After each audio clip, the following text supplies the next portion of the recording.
우리는 지난주 말씀을 통해서 아시아로 가고자 하는 이 바울의 마음을 마게도냐, 즉 유럽으로 향하게 하시는 하나님의 계획을 살펴보았습니다. 참 풍요로운 나라지요. 그리고 부족한 것이 없는 나라들이 가득한 유럽인데, 하나님께서는 그 유럽의 영혼들, 영혼이 핏절하여서 뼈만 앙상하게 남은 그 영혼들을 구원하시고자 바울의 마음 가운데 아버지의 마음을 심어주신 것입니다. 그래서 선교는 내 생각을 내려놓는 것이고, 내 경험을 내려놓는 것이고, 내 관심을 내려놓는 것으로부터 시작하게 됩니다. 저는 지난 16년 동안 캐나다에 머물면서 이 사실들을 아주 끊임없이 체험하고 있습니다.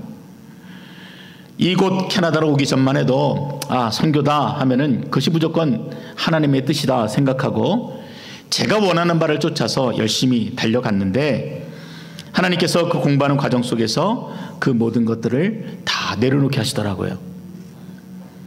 학업을 준비하는 이 마음도 내려놓게 하시고, 또 무엇인가 내가 가지고 있던 꿈들과 계획들도 다 내려놓게 하시고, 그래서 한국에서 선교단체에 있으면서, 그리고 이곳에서 공부하는 동안에 한 번도 마음에 품어보지 못했던 이민자들을 마음에 품도록 하나님이 그렇게 저를 바꿔놓으셨기 때문에 그렇습니다. 그 긴 과정 속에서 제가 깨달은 것이 무엇인지 아십니까? 우리는 수도 없이 하나님을 위해서 무엇인가 한다. 주님의 나라와 그 영광을 위해서 내가 무엇인가 결단했다.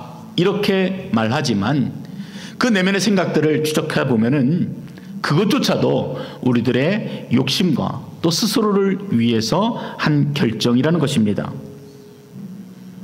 하나님의 교회를 꿈꾸지만 너도 나도 대형 교회를 꿈꾸고, 목회자들도 그런 교회로 가는 것이 삶의 목표가 되어 있습니다.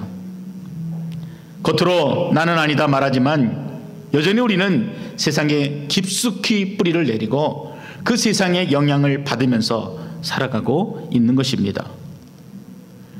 그 세상의 주인 노릇을 하는 사탄이 그것을 노리는 것 아니겠습니까? 믿는 자들을 속이는 거예요. 그 마음에 아버지의 마음을 품지 못하도록 합니다. 내 생각이 가득 차게 만들고 하나님의 꿈과 비전을 그 마음속에서 걷어내버립니다. 그리고 개인의 이 욕망이 하나님의 꿈을 뛰어넘도록 그렇게 만들어버립니다. 그런데 우리가 지난주까지 살펴본 이 사도 바울의 행적은 어떻습니까? 지난주 말씀에 보니까 이 바울이 그렇게 유럽으로 부르시는 하나님의 음성에 즉각적으로 순종하였다 했습니다. 굉장히 철저한 사람이잖아요. 그래서 전도여행을 떠나기 전에 아주 원대한 꿈을 아주 시간 단위로 쪼개서 계획하고 준비해서 떠났을 것입니다. 그런데 그 바울이 그 모든 계획들을 다 내려놓고 아시아 선교에 대한 꿈과 비전을 내려놓고 하나님의 마음을 가슴에 담게 됩니다. 그 자기 것으로 가득 채워져 있는 빈 마음이 아버지의 꿈으로 가득 차게 된 것입니다. 더 정확히 말하면 무엇입니까? 내가 옳다고 생각하는 것, 내가 잘한다고 생각하는 것, 내가 이룰 수 있겠다고 생각했던 그 모든 것들을 버리게 하시고 하나님이 이루시는 것들을 기대하고 소망하도록 그 마음을 겸손케 하신 것입니다. 그게 하나님의 작업이셨어요. 세상 부러울 것 없는 한국의 재벌 3세들이 마약으로 줄줄이 감옥에 갇히게 됩니다. 여러분 왜 그렇습니까? 부족한 것 없잖아요. 돈도 원하는 만큼 쓸 수 있고 자기가 무엇인가 생각을 하면은 다 이룰 수 있는 그런 자들인데 그 마음에 있는 공허함을 그 무엇으로도 채울 수가 없었기 때문입니다. 오늘 우리가 살펴보게 될 이 마게도니아에 있는 주요 도시들, 이 도시들이 사실 그러한 병적인 현상들을 가지고 있었습니다. 겉으로 볼 때는요 말짱했어요. 아무것도 필요한 것이 없는 것처럼 보였습니다. 마치 재벌 3세들처럼 부유함이 가득해서 하나님 없이도 살 수 있는 것처럼 그렇게 보였습니다. 그러나 그 도시들마다 가지고 있는 아주 깊은 영적 상태가 있었어요. 그것은 하나님을 알지도 못하고 하나님을 찾지도 못하는 병들어가고 있는, 썩어져가고 있는 모습들이었습니다. 데살로니가, 베레아, 아덴 이 지역들에 바울이 가서 복음을 전하고 그곳에 있는 사람들이 회심케 되어지는 놀라운 역사가 이 사도행전 17장에 담겨져 있는 것입니다. 이 지역들은 세상에서 가장 뛰어난 문명과 심오한 철학들을 가지고 있었습니다. 그러나 하나님은 바울로 하여금 그것들을 보게 하신 것이 아니라 그 지역이 가지고 있는 영적인 황폐함을 바라보게 하시고 또 그 영혼들을 구원코자 하시는 아버지의 마음을 바울로 하여금 깨닫게 하셨습니다. 그래서 오늘 우리가 이 바울의 행적을 통하여서 마음에 담기 원하는 바가 있는 거예요. 그냥 우리가 보고자 하는 것, 우리가 원하는 것들을 하고 사는 것이 아니라 과연 우리가 무엇을 마음에 담고 어떠한 생각을 가지고 어떤 목표와 꿈을 가지고 이 땅에서 살아야 하는가. 주님은 분명히 우리를 복음의 증인으로 부르셨는데 우리가 봐야 될 영혼들은 과연 어떤 영혼들인가. 교회에서 태신자를 마음에 품으라고 하는데 내가 품어야 될 그 태신자들은 과연 어떤 사람인가. 우리가 이 말씀을 통해서 함께 나누고자 하는 것입니다. 크게 세 단락으로 오늘 본문을 좀 살펴볼 수 있습니다. 첫 번째는 바울이 이 데살로니가라고 하는 지역에서 복음을 전하는 내용으로 되어 있습니다. 1절부터 보면은 먼저 바울은 이 데살로니가에 도착해서 유대인의 회당에 들어가게 됩니다. 한국 사람들이 세계 곳곳에 어디를 가든 그들이 그곳에서 함께 생활을 하며 그리고 꿈을 키워가고 있는 것처럼 이방 땅이지만 이곳에도 흩어진 유대인들이 자신들의 꿈을 쫓아서 회당에서 모여 하나님을 예배하고 있었습니다. 바울은 그것을 노린 거예요. 이들에게, 하나님을 아는 이들에게 먼저 복음을 전해서 이들이 예수 그리스도를 믿고 이들의 증인이 되어서 그 땅을 변화시키는 복음의 일꾼이 되고자 하는 꿈을 가지고 있었던 것입니다. 바울이 열심히 복음을 전했어요. 본문의 내용을 보면은 무려 3주간의 기간 동안에 바울이 복음을 전하게 됩니다. 이 바울의 모습이 얼마나 당당한지요. 3절에 그 내용이 기록되어 있습니다. 뭐라 그러냐면요. 내가 너희에게 전하는 이 예수가 그 당신들이 그렇게 기다리고 있는, 그리고 구약에서 예언되어진 바로 그 그리스도다, 구원자이다, 구세주이다, 우리를 해방시켜줄 참된 하나님이시다. 그 이야기를 조금도 주저함 없이 선포하게 됩니다. 그러자 경건한 헬라인의 큰 무리와 그리고 적지 않은 귀부인들이 복음을 영접하고 바울과 실라를 따르게 되었습니다. 그런데 1차 선교 여행과 마찬가지로 이번 여행에서도 똑같은 어려움을 동시에 직면하게 됩니다. 질투의 눈으로 이들을 바라보고 있던 유대인들이 시장에 있는 온갖 깡패들을 다 동원해서 도시를 소동케 하였습니다. 그것도 모자라서 바울 일행이 머물고 있는 야손의 집으로 쳐들어갔습니다. 거기서 야손을 붙들고 그리고 그곳에 있던 몇몇 그리스도인을 붙들고 끌어낸 후에 소리를 지르면서 고소해버렸습니다. 이 사람들은 천하를 어지럽히는 참으로 못된 사람들입니다. 이들이 가이사의 명을 어기고 다른 임금 곧 예수를 선전하고 있습니다. 이들을 당장 쫓아내지 않으면, 속마음은 뭐예요? 이들을 죽이지 않으면 이 도시가 완전히 예수판이 될 것입니다. 유대인들이 그 마음에 이 지역에 가지고 있는 생각들과 꿈들을 포기하지를 못하고 오히려 예수의 그 꿈에 사로잡히는 것이 두려워서 위의식을 느껴서 바울과 바울 일행이 이 데살로니가 지역에서 복음을 더 이상 전하지 못하도록 회방한 것입니다. 10절을 보십시오. 그래서 결국 바울 일행이 밤에 도망을 치게 돼요. 이 데살로니가 지역을 떠나게 됩니다. 3주 동안 열심히 복음을 전했는데 열매는 보이지 않지만 결국 핍박으로 인해서 베레아 지방으로 도망갈 수밖에 없었습니다. 여러분 요즘 말로 하면은요, 바울이 그 위대한 바울이요 전도 집회를 한 거잖아요. 근데 환송은커녕 어떤 열매도 보지 못하고 그냥 그렇게 야반도주한 것입니다. 아무런 열매도 없이 끝난 것처럼 보입니다. 그런데 데살로니가전서 1장 6절과 7절의 말씀은 그 바울의 행적을 이렇게 기록합니다. 또 너희는 많은 환난 가운데서 성령의 기쁨으로 말씀을 받아 우리와 주를 본받는 자가 되었으니 그러므로 너희가 마게도냐와 아가야에 있는 모든 믿는 자의 본이 되었느니라. 참 저는 이게 감격이 되더라고요. 야, 복음을 전했다. 몇 사람이 돌아왔다.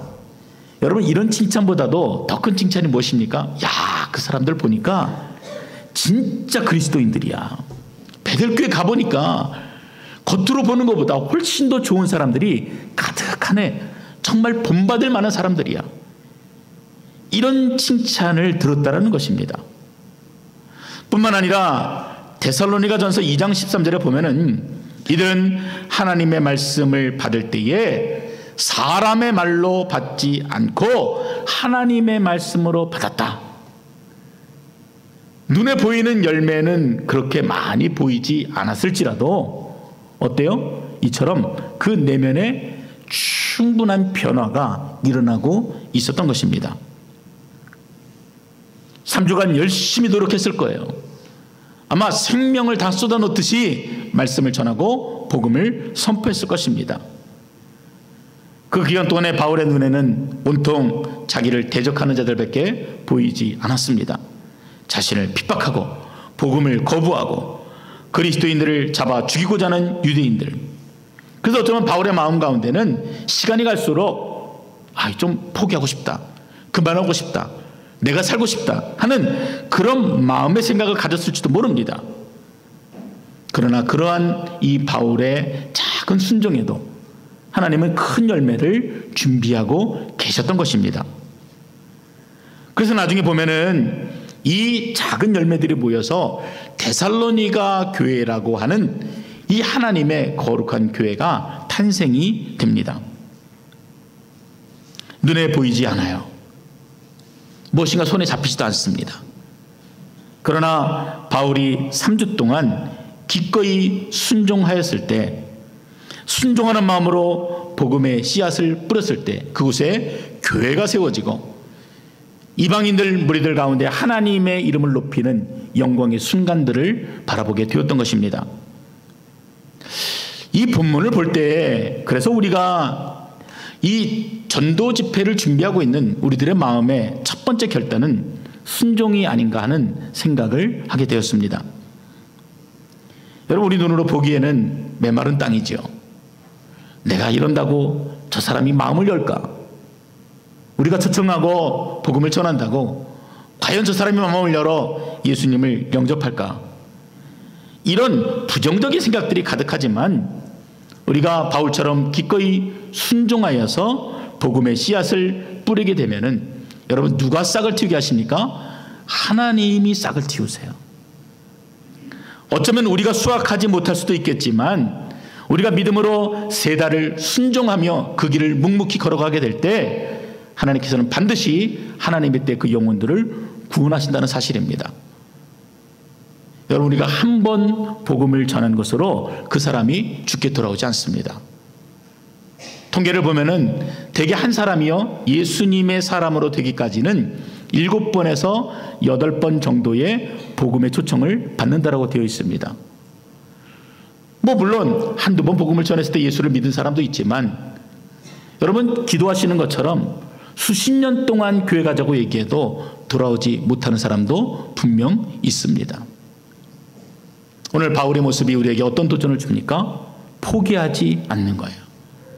눈에는 메말라 보이지만, 눈에는 부유한 것처럼 보이지만 내가 믿음으로 순종하여서 그들에게 끊임없이 복음의 증인이 되어주는 것입니다.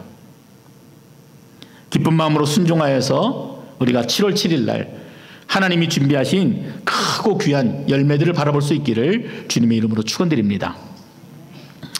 두 번째 바울이 개척한 지역은요, 도망친 이 베레아라고 하는 지역입니다.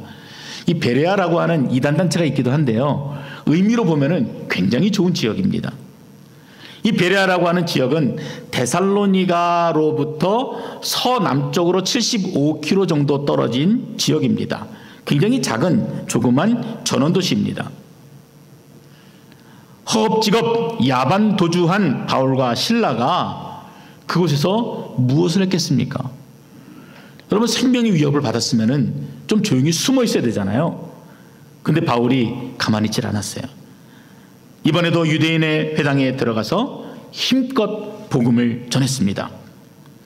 이때 이 바울의 복음을 들은 이 베레아 사람들의 반응이 11절과 12절에 나타나 있습니다. 제가 한번 읽어보겠습니다. 베레아에 있는 사람들은 데살로니가에 있는 사람들보다 더 너그러워서 간절한 마음으로 말씀을 받고 이것이 그러한가 하여 날마다 성경을 상고함으로 그 중에 믿는 사람이 많고 또한 헬라의 귀부인과 남자가 적지 아니하였다. 여러분, 기대나 했어요.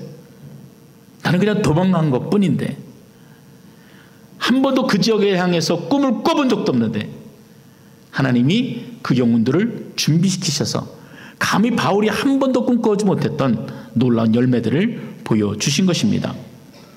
이 사람들을 어떻게 표현합니까? 데살로니가 그 지역에 있던 사람들보다도 그 마음이 더 간절하였다, 이렇게 표현합니다. 아마 예전에 개역 성경을 읽으셨던 분은 이 부분이 이렇게 번역되어 있는 것을 기억하실 거예요. 이 베레아 사람들이 데살로니가 사람들보다 더 신사적이었다. 기억하시죠? 들은 것 같죠? 근데 이제 이 부분이 새롭게 번역이 되면서 이 베레아 사람들이 더 너그럽고 간절한 마음으로 말씀을 받았다. 이렇게 잘 번역이 되어진 것입니다. 영어 성경에 보면은 이 부분이 노블 캐릭터 이렇게 되어 있습니다. 이게 잠언에 현숙한 여인을 말할 때 사용하는 단어하고 같이 사용되어지는 단어예요. 여러분, 그럼 정리하면 어떻게 되냐면요, 이 베레아 사람들은요, 그 마음에 간절함이 있었다는 거예요. 누구보다도 사모하는 마음도 있었다는 것입니다. 마치 스펀지처럼 물을 빨아들일 준비가 되어 있었던 사람들이 바로 이 베레아 사람들이었다는 것이에요. 어질고 깨끗한 성품을 가지고 있고, 그리고 더불어서 하나님을 경외하는 마음까지 가지고 있어서 그냥 복음의 씨앗이 떨어지자마자 그것이 열매로 눈앞에 보이게 된 것입니다. 여러분, 제가 짧은 인생을 살았지만요, 저에게 한번 생각해 봤어요. 나에게 과연 이러한 때가 있었는가? 이렇게 간절한 때가 있었는가? 가만히 생각해 보니까 두 시기가 생각이 났습니다. 하나는 제가 처음 예수님을 만났는데요, 그때 이제 어릴 때부터 교회는 다녔지만 제가 날짜도 기억해요. 88년도 8월 3일 날, 수련의 마지막 날 제가 주님을 진짜 인격적으로 만났어요. 그리고 나서 주님이 너무 좋아가지고요, 매일매일 예배를 드리고 싶어서 찬양 집회를 하루도 안 빠지고 쫓아다녔던 기억이 있습니다. 직장을 끝나고 막 눈물 펄펄 뻥뻥 흘리면서 그 주님의 사랑을 경험하고 싶어서 따라다녔던 그 시기가 저에게는 가장 열정이 있었던 시기였던 것 같아요. 또 하나의 시기는 군대 생활할 때였습니다. 여러분, 얼마나 두려워요. 막 그렇죠. 근데 훈련소에 가잖아요. 그러면은 이 대기하고 있는 훈련병들이요, 함께 모여서 예배를 드리게끔 좀 해줍니다. 그러니까 교회 갈 수 있는 시간 아니라도 할 게 없으니까, 대기병이니까 자, 다 나와라. 그래서 종교 환자들 모여, 이렇게 얘기해요. 그럼 나오면은 어두운 밤에 캄캄한 밤에 실로암 부르면서 팔 들면서 그러면서 교회로 갑니다. 근데 교회로 갔는데 제가 기억하는 게 어떤 모습이냐면은 너무 하나님이 좋은 거예요. 그냥 내가 이 자리에 있는 것만으로도 너무 마음이 풍요로운 것입니다. 그래서 그냥 교회 예배당에 내가 발을 탁 하고 한 발자국 디딘 것밖에 없는데 그냥 눈물이 한없이 쏟아지는 거예요.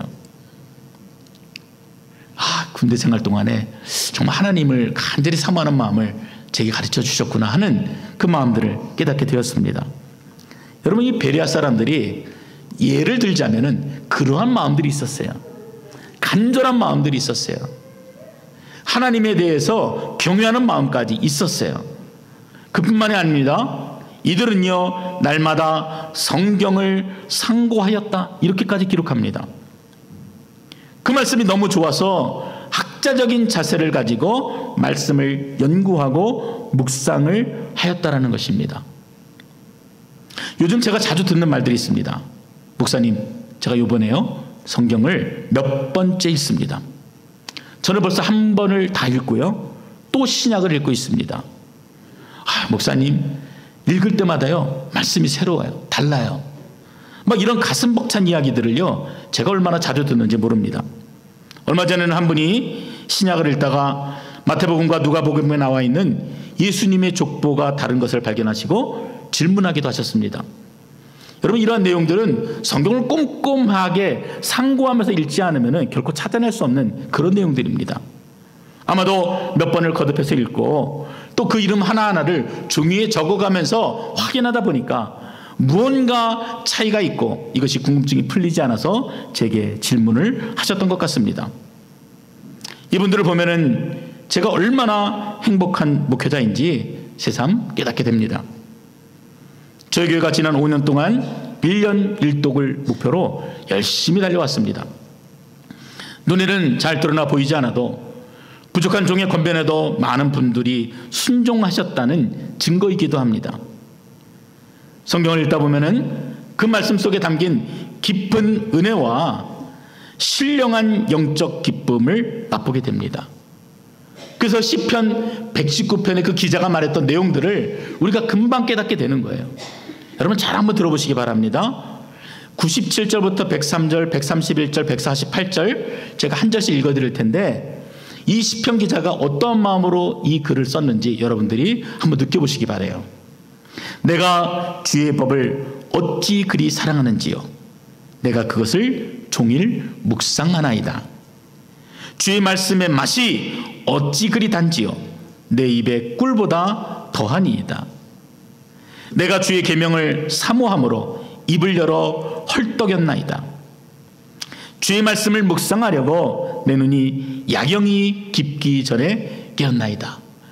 얼마나 사모하는 마음들이 절절해요.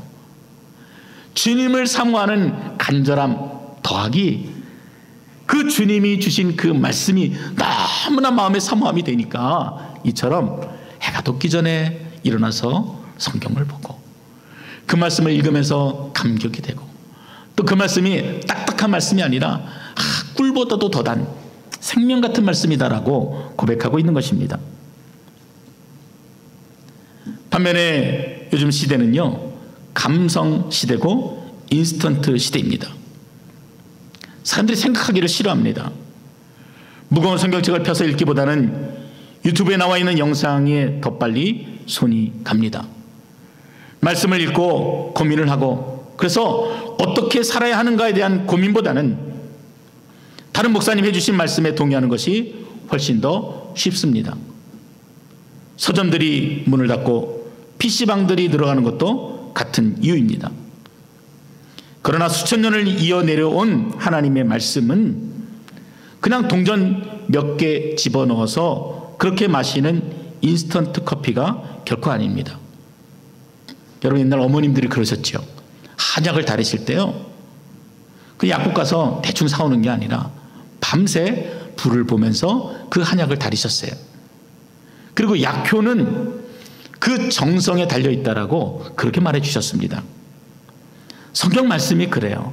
그 사모하는 마음을 가지고 진실한 마음을 가지고 마치 한약처럼 깊이 묵상하게 될 때 거기로부터 우리가 생명의 메시지들을 듣게 되는 것입니다.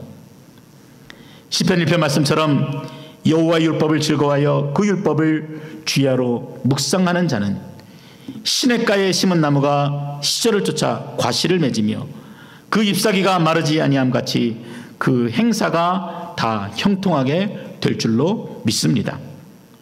반면에 내면에 말씀이 없는 사람들은 마치 사막의 가시나무처럼 다른 사람들을 힘들게 하고 자신의 내면도 황폐한 인생처럼 살아갈 수밖에 없는 것입니다.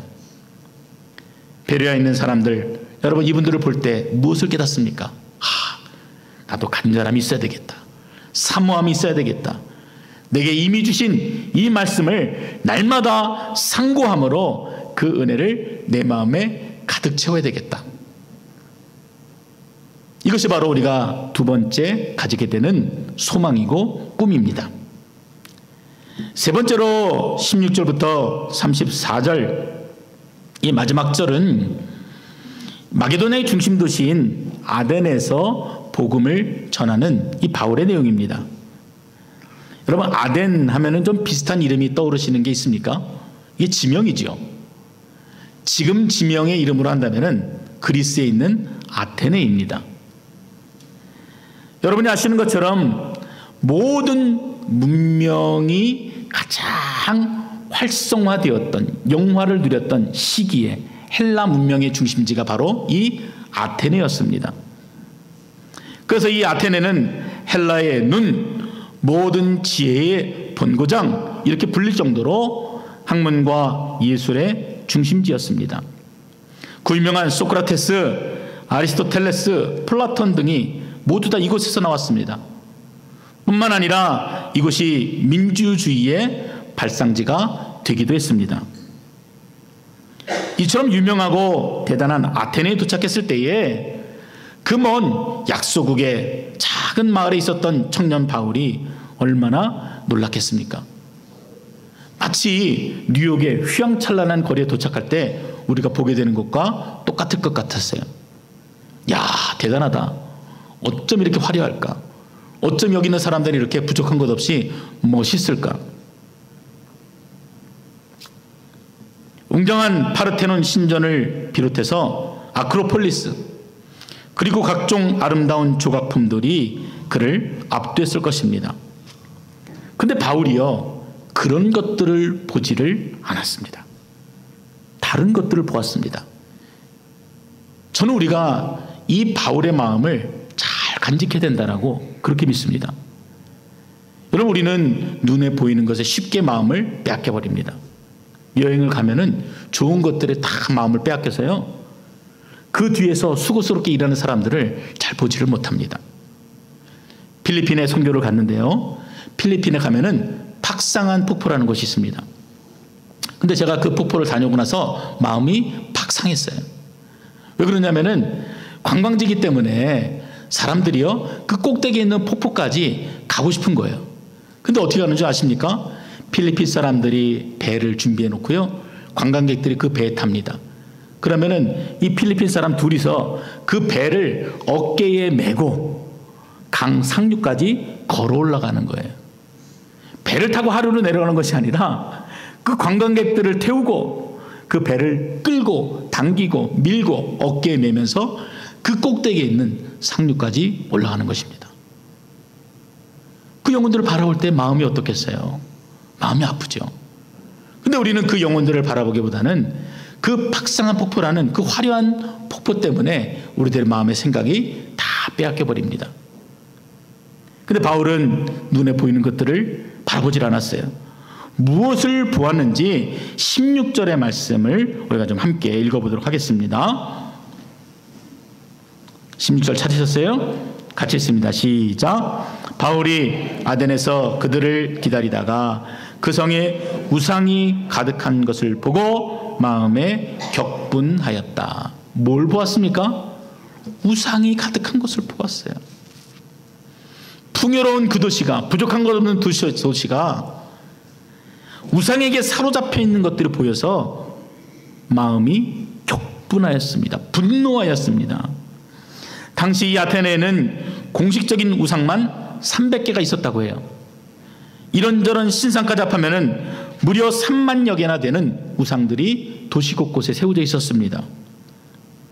그 우상들과 신상들은 모두 다 정교하고 아름다운 대리석 조각들로 장식되어 있었지만 바울의 눈에는 마음 아픈 그냥 가증스러운 우상들로 보였던 거예요. 그리고 이것들을 보는 순간 가슴 속에서 분노가 치밀어 올랐던 것입니다. 아덴 사람들은 어떻습니까? 저마다 철학자들이요, 변론가들이고 교주들이었습니다.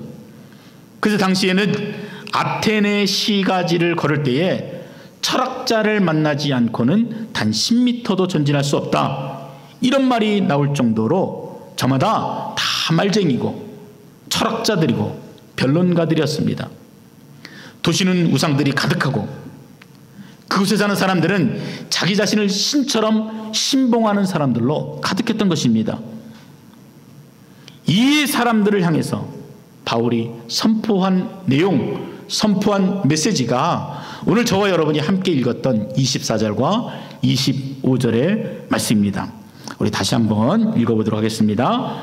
우주와 그 가운데 있는 만물을 지으신 하나님께서는 천지의 주제시니 손으로 지은 전에 계시지 아니하시고 또 무엇이 부족한 사람의 것처럼 사람의 손으로 섬김을 받으시는 것이 아니니 이는 만민에게 생명과 호흡과 만물을 친히 주시는 이심이라. 자, 바울이 누가 세상의 주인이라고 얘기합니까? 하나님이 주인이시다라고 얘기하잖아요. 우주와 그 가운데 있는 만물을 지으신 하나님이 이 천지의 주인이시다. 그분이 우리에게 생명과 호흡을 주신 분이시다. 이렇게 선포합니다. 오늘날 현대인들도 가만히 보면은 이 아테네 사람들처럼 저마다의 우상들과 나름대로의 가치관을 쫓아서 살아갑니다. 오늘날 현대인들의 삶의 질이 이전의 그 어떤 시대보다도 굉장히 풍요롭습니다. 그만큼 물질 우상, 쾌락 우상, 과학기술의 우상, 지식 정보의 우상, 이 모든 우상들이 사람들의 생각을 사로잡고 그것이 가장 귀한 가치처럼 그렇게 살아가게 합니다. 우상의 겉모습이 좀 다르다 뿐이지 여러 가지 잡다한 우상들을 섬기며 살아간다는 측면에서는 이 아테네 사람들과 별 차이가 없는 것입니다. 로마서 1장 22절과 23절의 말씀처럼 인생들은 스스로 지혜 있다나 어리석게 되어 썩어지지 아니하는 하나님의 영광을 썩어질 사람과 새와 짐승과 기어다니는 동물 모양의 우상으로 바꾸어 놓은 것입니다. 본문 21절에 보면은 당시 아덴 사람들도 가장 새로운 것을 말하고 듣는 것 이외에는 별로 시간을 쓰지 않았다고 기록합니다. 오늘날 우리들도 그렇잖아요. 끊임없이 즉흥적인 것 좋아하고 빠른 것 좋아하고요, 감각적인 것 좋아하고 쾌락적인 저마다의 우상을 가지고 살아가고 있는 것입니다. 중독되어 있어요. 요즘 TV를 좀 보세요. 마치 배 터지게 살아라, 먹고 마시고 즐기고 살아라 하는 그 대규모 캠페인을 하는 것처럼 보입니다. 온통 먹는 프로그램들이고 자신을 꾸미고 놀러가는 프로그램이지 진지하게 인생을 돌아보고 삶의 목적을 생각해보는 프로그램 찾기가 어렵습니다. 우리나라가 근대화된 지 약 30년 만에 온 나라가 죽도록 쾌락을 즐기는 문화가 판을 치게 된 것입니다. 유럽은 계몽주의 시대 이후로 500년 만에, 미국은 200년 만에, 일본은 100년 만에, 그런데 우리나라는 불과 30년 만에 이렇게 바뀌어버린 것입니다. 그 모든 문제들의 뿌리가 무엇입니까? 사람들의 마음속에 하나님이 아닌 다른 것으로 채우고자 하는 욕망이 가득했기 때문입니다. 우주와 그 가운데 있는 만유를 지으신 절대적인 하나님을 채우려고 하지를 않아요. 그냥 내 눈에 보이는 것들로, 내가 원하는 것들로, 그 쓰레기 같은 것들로 그 마음을 채우며 살아가기 때문에 그렇습니다. 하나님이 계셔야 할 자리에 물질이 가득해요. 하나님으로 채워져야 될 자리에 연예인이라고 하는 우상들이 청소년들의 마음 가운데 가득합니다. 요즘에는 유튜브나 다른 여러 가지 매체들을 통해서 감히 상상해보지 못했던 일들을 그 사람들이 대신하고, 그래서 많은 사람들이 대리만족을 느끼면서 살아갑니다. 온 시대가 타락을 조장하고 온 시대가 마치 사람을 우상처럼 섬기고 있는 것이에요. 그러면 우리가 어떻게 해야 됩니까? 그러면 어떻게 살아야 합니까? 오늘 바울이 27장에서 보여주는, 그리고 들려주는 메시지, 순종하는 것, 묵묵히 따라가는 것 할 수 있어요. 간절한 마음을 가지고 말씀을 묵상하고 상고하는 것 할 수 있습니다.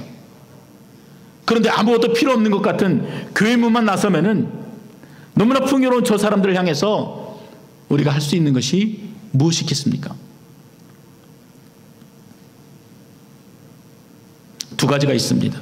하나는 30절과 31절의 말씀에 나타나 있습니다.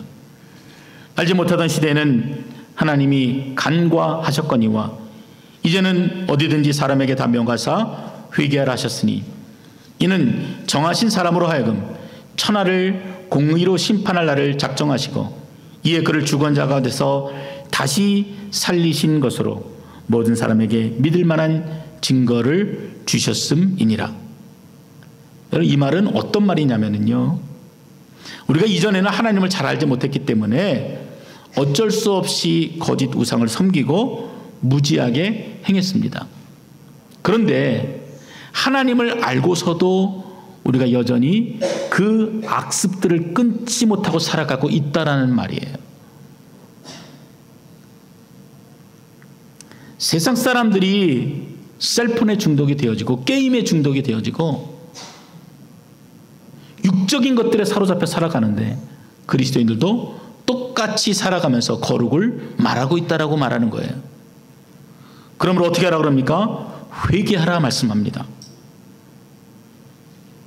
하나님의 아들 예수 그리스도께서 그를 위하여 오셨고 그분께서 십자가 달려 죽으시고 부활하신 사건을 마음에 새기고 회개하여 새 사람이 되라 말씀하시는 겁니다. 고난주간을 보내며 부활절을 맞이하는 우리 마음의 소원이 무엇입니까?